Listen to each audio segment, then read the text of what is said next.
샬롬. 하늘의 평화가 우리 모든 성도님들의 마음에 함께 하시기를 진심으로 기원합니다. 우리가 코로나19 사태 때문에 지난 3월 13일 금요일부터 온라인 예배를 드리게 되었는데요.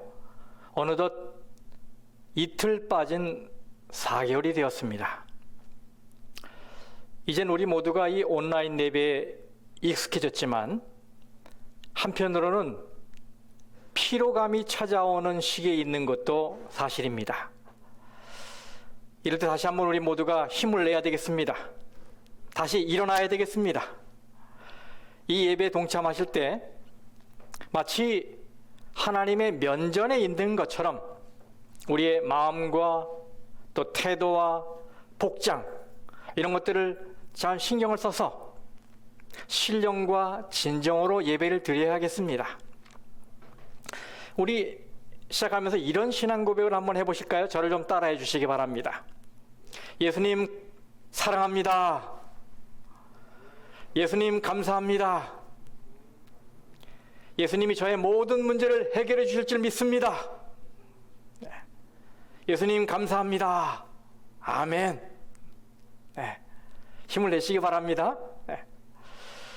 자, 오늘은 사랑은 불의를 기뻐하지 않는다라는 제목으로 함께 말씀을 나누도록 하겠습니다. 오늘도 은혜로운 사랑장의 말씀을 읽으면서 말씀을 드리도록 하겠습니다. 고린도전서 13장 4절부터 있는 말씀입니다.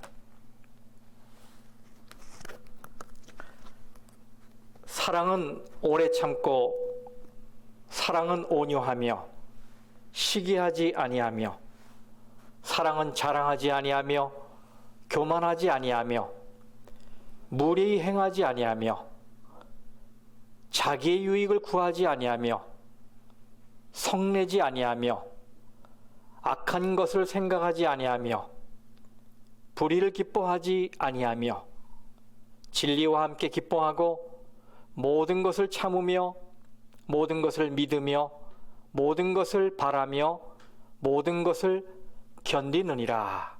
아멘. 오늘 다루게 될 사랑의 속성은 10번째 해당하는 속성인데요. 사랑은 불의를 기뻐하지 아니하며 입니다. 이제까지 우리가 다룬 9가지의 사랑의 특성은 상대방을 향하여 한없이 부드럽기만 합니다.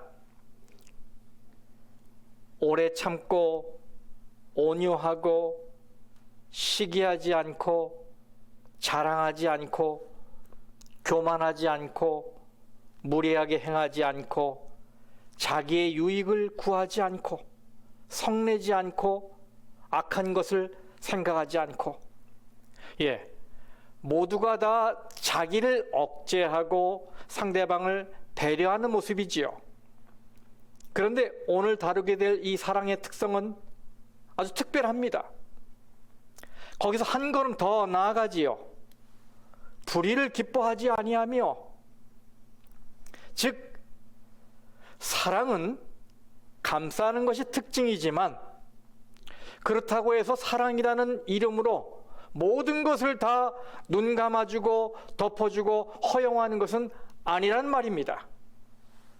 진정한 사랑은 줏대 없이 흐느적거리는 사랑이 아니라 흔들림이 없는 변함없는 원칙을 가지고 있습니다. 이런 면에서 사랑은 아주 단호합니다. 사랑은 불의를 기뻐하지 않는다는 말은 다른 말로 하면 진정으로 사랑한다면 옳지 않은 일, 해서는 안 되는 일 하지 않는다, 이런 말입니다. 요한일서 5장 17절에 모든 불의가 죄라고 그랬습니다. 그러므로 아가페 사랑을 품은 하나님의 성도들은 하나님의 뜻에 어긋나는 일을 기뻐해서는 안 되는 것입니다. 지금으로부터 한 8년여 전에 하나님의 뜻에 어긋나는 일, 옳지 않은 일을 보고 마음 아파하면서 사비를 들여 신문에 쓴소리를 시작한 한 목사님이 있었습니다. 이분은 재림교회 목사가 아니라 성결교단 소속의 은퇴 목회자였습니다.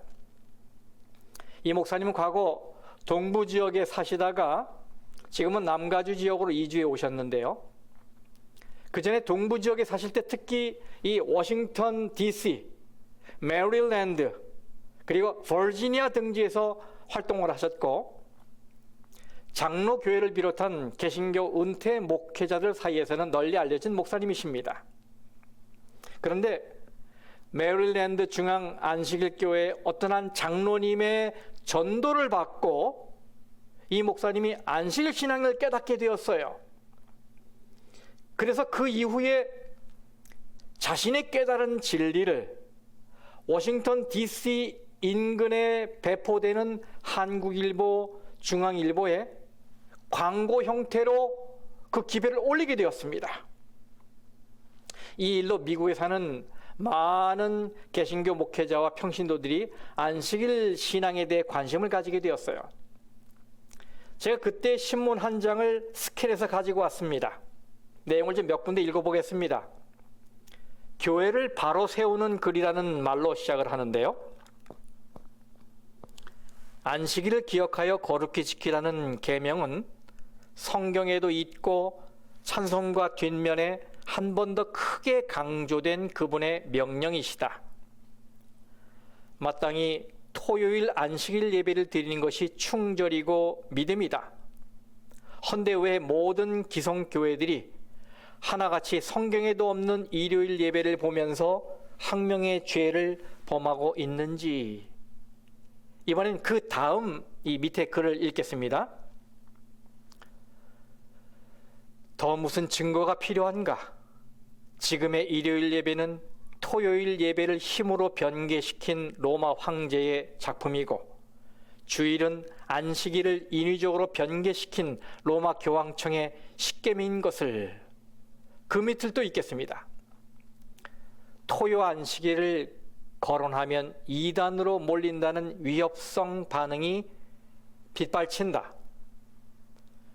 안식일 소리만 하면 귀 틀어막고 돌멩이부터 던지는 목사들과 이들로부터 일방적 세뇌교육만 받아온 교인들로부터이다. 그럼 그 안식일을 제정하신 하나님도 이를 규례대로 지키신 예수님과 부활 승천 사건 후에도 철저히 지켜온 사도들까지도 모두 이단으로 정죄할 수 있는지 되묻고 싶다. 안 그러면 유대인들의 반란이 실패로 끝난 AD 136년 직후 금지된 안식일을 지켰다는 죄목을 쓰여 심지어 기독교인들까지 무참하게 살해한 하드리안 로마 황제의 악령의 사주를 받았다는 오명을 쓸 수밖에.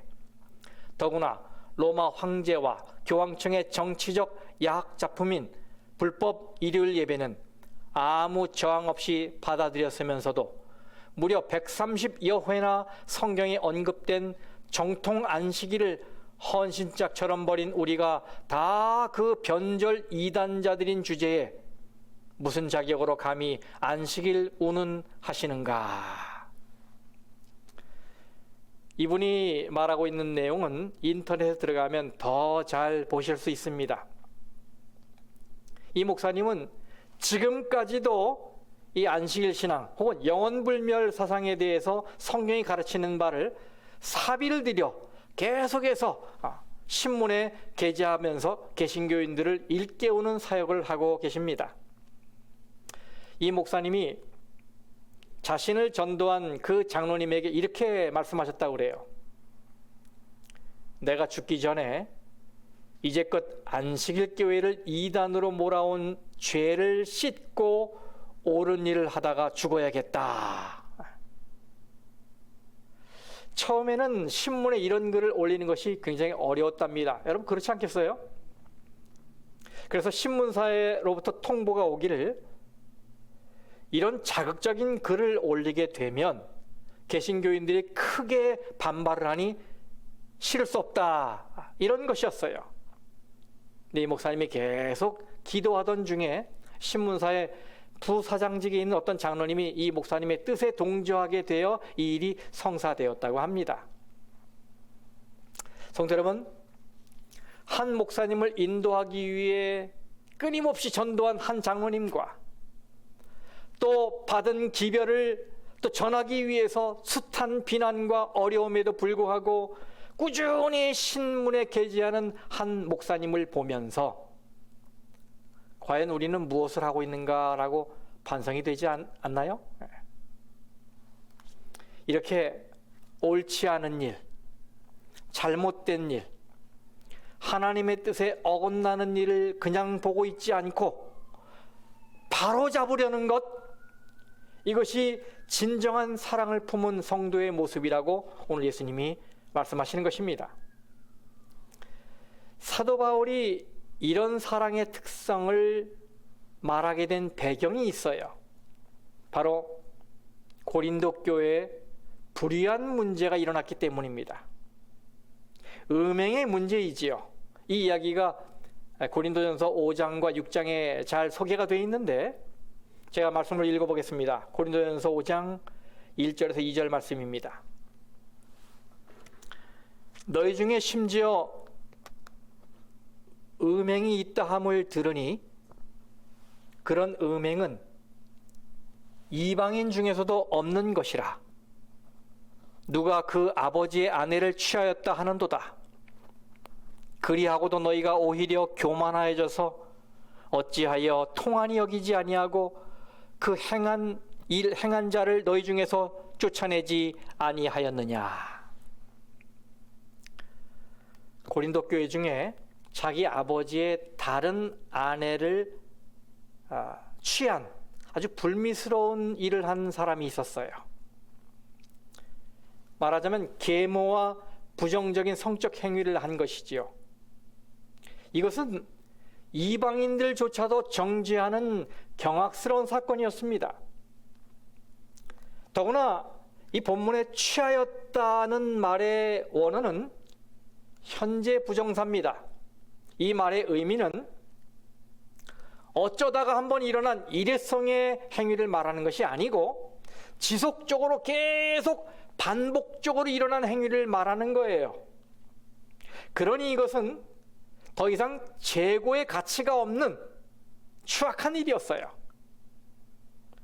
그런데도 고린도 교회는 이 불륜의 죄가 교회 안에서 발생한 것에 대해서 안타깝게 여기거나 수치스럽게 여기지 않고 그것을 가만히 덮어주고 관대하게 대하고 오히려 자신들이 영적인 사람들이기 때문에 육적인 일을 덮는 것이다 라고 말하며 자랑했어요.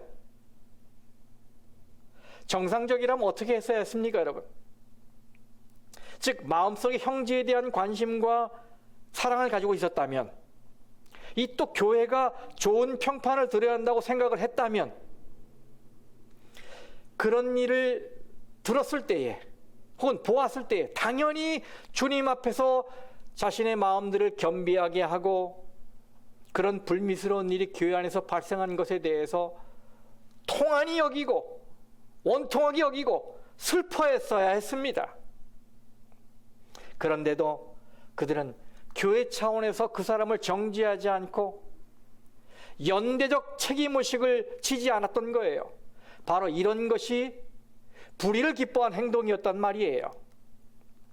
이에 대해서 사도 바울은 이런 악행을 저지른 자와 함께 하지도 말라고 경고하십니다. 고린도전서 5장 11절 말씀입니다. 이제 내가 너희에게 쓴 것은 만일 어떤 형제라 일컫는 자가 음행하거나 탐욕을 부리거나 우상숭배를 하거나 모욕하거나 술 취하거나 속여 빼앗거든 사귀지도 말고 그런 자와는 함께 먹지도 말라 함이라. 악행을 하는 자와는 사귀지도 말라고 말씀하셨습니다. 그리고 그런 자를 아예 성도의 무리에서 내쫓으라고 단호히 명령합니다. 13절이요. 이 악한 사람은 너희 중에서 내쫓으라. 여러분, 진정한 사랑에는 어떤 죄인도 사랑하는 능력이 있어요. 그러나 죄와 불의에 대해서는 냉정합니다. 죄를 절대로 그냥 눈 감고 넘어가지 않습니다. 물론 접근하는 방법이 사람과 상황에 따라 다를 수 있지만은 이 죄와 불의의 문제를 완전히 해결해야 한다는 이 의지에 있어서만은 차이가 있을 수 없지요. 왜냐하면 상대가 죄와 불의에서 벗어나길 바라는 것이 바로 상대를 진정으로 사랑하는 것이기 때문입니다. 우리는 요한복음 8장에서 가나마다 현장에서 붙들린 여인을 상대하시는 예수님의 모습을 보게 됩니다. 예수님은 우선적으로 그녀를 감싸 안고 그녀를 보호하셨습니다. 왜냐하면 그녀를 끌고 온 사람들과 구경꾼들의 태도가 옳지 않았기 때문이에요. 그들은 그 여인이 죄인이라고 사람 취급도 하지 않았습니다. 그래서 사정없이 그 여인의 인격을 짓밟으면서 예수님을 함정에 빠뜨리는 일에만 몰두했어요. 하지만 예수님은 그 여인을 진실하게 대했습니다. 그뿐만 아니라 그 비열한 사람들에게도 인격적인 대우를 하셨어요. 그래서 그들에게 너희 중에 죄 없는 자가 먼저 돌로 치라라는 말씀을 하심으로 그들 스스로 물러가게 하셨습니다. 그런 다음에 이렇게 여인을 일단 그들로부터 보호하신 다음에 이렇게 말씀하셨어요. 나도 너를 정죄하지 않는다. 그런데 이야기는 여기서 끝나지 않습니다. 그 다음 예수님이 이렇게 분명하게 말씀하셨습니다. 가서 다시는 죄를 범치 말라. 여러분, 이것이 진정한 사랑입니다. 우리 한국 사람들은 정에 참 약하지요. 학연, 지연, 혈연 뭐 이런저런 인연에 얽혀서 모진 마음을 갖기 어려워요. 특히 한국의 경상북도 안동시와 같은 이 혈연 관계로 이루어진 도시에서는 법을 집행하기가 어렵답니다. 한 번은 경찰이 불시에 음주 단속을 했습니다. 미심쩍은 한 차량을 세운 다음에 그 운전자에게 음주 측정기를 갖다 대는데 그 나이가 든 그 운전자가 묻습니다. 자네는 어느 집 자손인고? 무슨 얘기입니까? 같은 혈연 관계니 좀 눈 감아달라 이런 얘기 아니겠어요? 이게 참 어려운 거예요. 그런데 성경은 말하기를 사랑은 불의를 기뻐하지 않는다고 그랬어요. 진정한 사랑은 옳지 않은 일, 잘못된 일, 하나님의 뜻에 어긋나는 일을 즐거워하지 않습니다. 여러분, 이 말씀을 우리에게 부부관계에 적용하면 어떤 말씀이 될까요? 만일 내가 배우자를 진심으로 사랑하고 있다면 이것은 내 배우자 외에는 다른 이성과는 절대로 사랑을 나누지 않겠다라는 말과 같지 않겠습니까? 네, 서로 상대방에게 했던 약속을 지키고 서로에게 구별되는 것이 진정한 사랑이지요. 이것이 불의를 기뻐하지 않는 사랑입니다. 여러분, 이 말씀을 자녀에게 적용하면 어떤 말이 될까요? 만일 내가 내 자녀를 진심으로 사랑한다면 그것은 내 자녀를 무조건적으로 감싸 안고 무조건적으로 편들지 않겠다는 말과 같은 것입니다. 자녀가 잘못을 저지르고 있는데도 책망하면 기가 꺾인다고 생각해서 그것을 그냥 감싸 안고 넘어간다면 어떻게 되겠습니까? 그것은 자녀를 바르게 사랑하는 것은 아닙니다.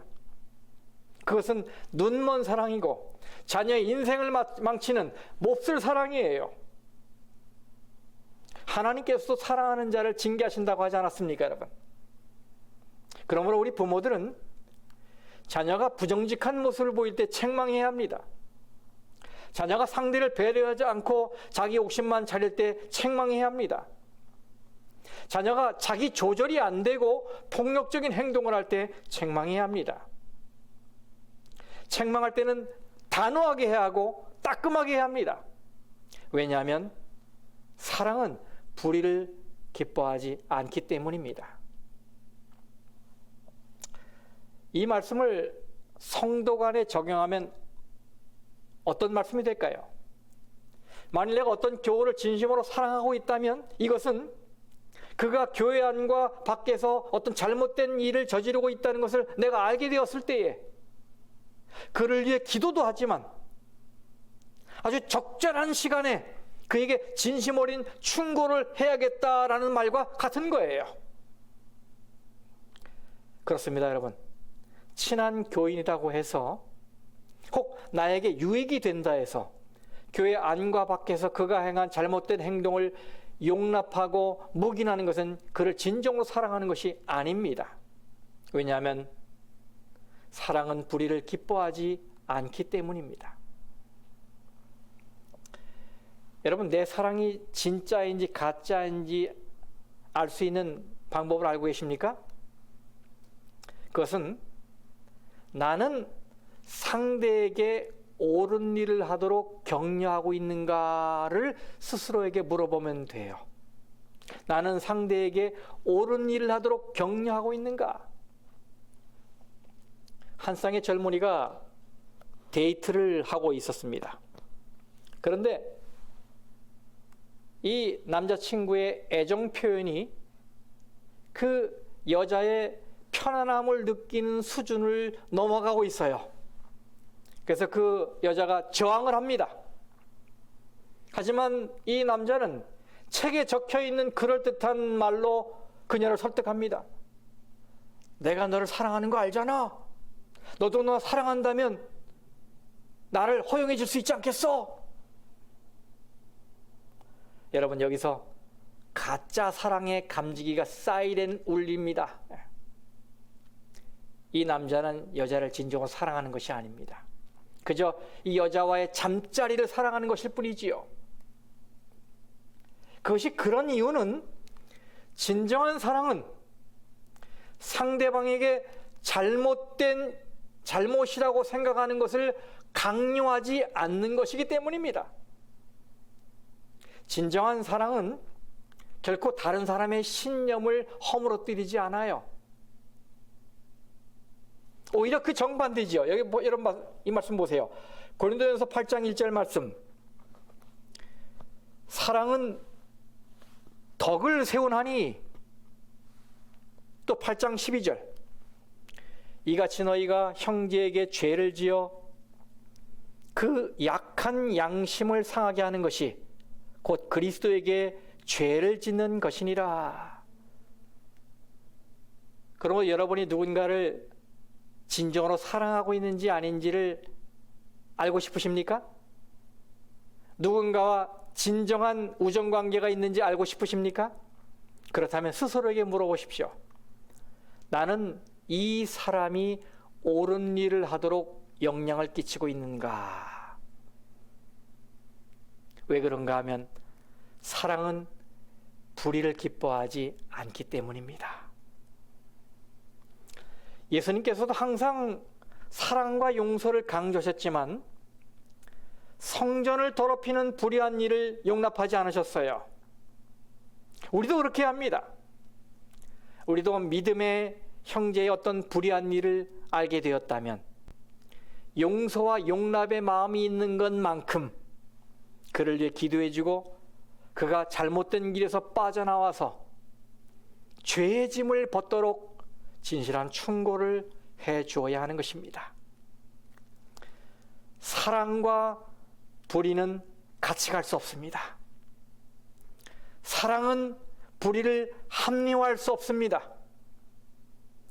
여러분, 사랑하기 때문에 금반지를 훔쳤다고 해서 그 죄가 묵인되는 것은 아니지 않습니까? 히틀러도 그 못된 많은 짓을 하고도 자국민을 사랑해서 했다고 하지 않았습니까? 우리는 불의에 대해 민감해져야 진정한 사랑을 나눌 수가 있어요. 여기 본문에 불의를 기뻐한다 할 때에 이 기뻐한다라는 말은 원어로 카이로라고 하는데, 이것은 단순한 기쁨이 아니라 그것을 환영하며 좋아서 어쩔 줄 몰라 하는 강한 의미의 기쁨이에요. 성도 여러분, 정상적인 사람이라면 어느 누가 불의를 보고 얼씨구나 환영하며 좋아하겠습니까? 그런 의미에서 본다면 이 아가페 사랑의 특성을 묘사하는 것으로 불의를 기뻐하지 않는다는 이 말은 일견 어색해 보여요. 하지만 우리가 사는 모습을 돌아보면 우리가 얼마나 쉽게 불의를 기뻐하는지 알게 돼요. 여러분 한번 생각해 보세요. 내가 어떤 사람을 좀 손 좀 봐주고 싶은데 그 사람이 먼저 다른 사람에게 얻어맞아서 마음 아파하고 있다는 소식이 들릴 때 여러분 속으로 뭐라고 외칩니까? 만일 우리 속에 다른 사람의 불행이나 실패 혹은 실수에 대해서 고소하다는 마음이 든다면 우리는 진정한 사랑을 소유한 사람이 아닙니다. 내가 얄밉다고 생각하는 사람이 고생하는 모습을 보고 쌤통이다 라는 마음이 든다면 우리는 나도 모르는 사이에 불의를 기뻐하는 것입니다. 그래서 모펫 성경은 이 말씀을 이렇게 번역을 했어요. 사랑은 다른 사람들이 잘못할 때 기뻐하지 아니하며, 또 유진 피러스는 이 말씀을 이렇게 번역을 했어요. 사랑은 다른 사람이 비굴하게 굴 때 즐거워하지 않으며, 또 J.B. 필립스 성경을 이렇게 번역을 했습니다. 같은 내용들이에요. 사랑은 다른 사람의 못된 짓을 고소한 듯이 바라보는 것이 아니다. 그렇습니다. 사랑은 다른 사람의 실패나 실수를 보고 고소해야 하지 않습니다. 그러므로 만일 우리가 그런 삶을 살고 있다면 우리는 쉽게 불의를 기뻐하는 사람인 거예요. 오히려 마음 아파하고 걱정하고 기도해 주는 게 아니라 고소하다라는 마음을 갖는다면 우리는 불의를 기뻐하는 것입니다. 사실 불의를 기뻐하지 않는 사랑은 예수님의 십자가에서 잘 드러내고 있어요. 그렇죠?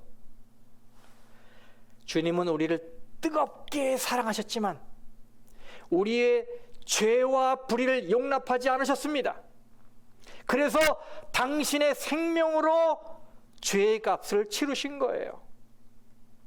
여기 베드로전서 3장 18절 말씀을 읽겠습니다. 그리스도께서도 단번에 죄를 위하여 죽으사 의인으로서 불의한 자를 대신하셨으니 이는 우리를 하나님 앞으로 인도하려 하심이라. 성도 여러분, 예수님은 죽음의 길을 걷지 않아도 될 또 다른 옵션을 가지고 계셨어요. 그것이 무엇이었습니까? 여러분 아주 간단한 거였어요. 그것은 바로 죄와 불의를 용납하시면 되는 것이었습니다. 그러면 인간에게서 모욕을 당하실 필요도, 침뱉음을 당하실 필요도, 겟세마네 동산에서 깊은 고뇌의 밤을 보내실 필요도, 십자가에서 수치와 처절한 죽음을 당하실 필요도 없으셨어요. 그런데 우리 주님은 불의를 용납하시는 대신에 죽음을 택하셨습니다. 왜냐하면 진정한 사랑은 불의를 기뻐하지 않는 것이기 때문입니다. 예수님이 십자가에서 외치신 엘리 엘리 라마 사박다니, 무슨 의미입니까? 나의 하나님 나의 하나님 어찌하여 나를 버리시나이까? 이 외침은 어느 신학자의 말을 빌리면 이 온 우주에서 가장 아름답고 가장 놀라운 사랑의 감탄사다 라고 말할 수 있는 것입니다. 왜냐하면 예수님이 사랑하는 아버지로부터 영원히 분리되는 아픔을 느끼시면서까지 우리를 사랑하셨다는 의미가 되기 때문이에요. 사랑하는 성도 여러분, 사랑은 불의를 기뻐하지 않습니다. 사랑은 죄와 죄인을 구분합니다. 그래서 선지자 왕 84쪽에 보면 이런 말씀이 있어요. 이 말씀 우리 같이 읽어보겠습니다. 가정에서요. 자, 시작.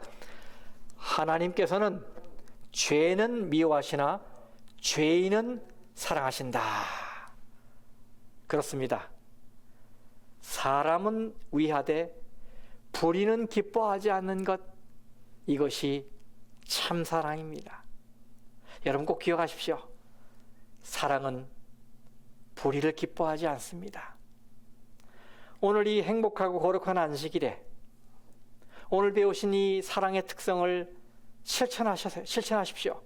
사랑은 불의를 기뻐하지 않는다. 그러시면서 오늘 하루 마음이 따뜻하고 그리고 은혜가 충만한 안식일의 하루를 보내시게 되기를 간절히 바라겠습니다. 말씀을 마치겠습니다.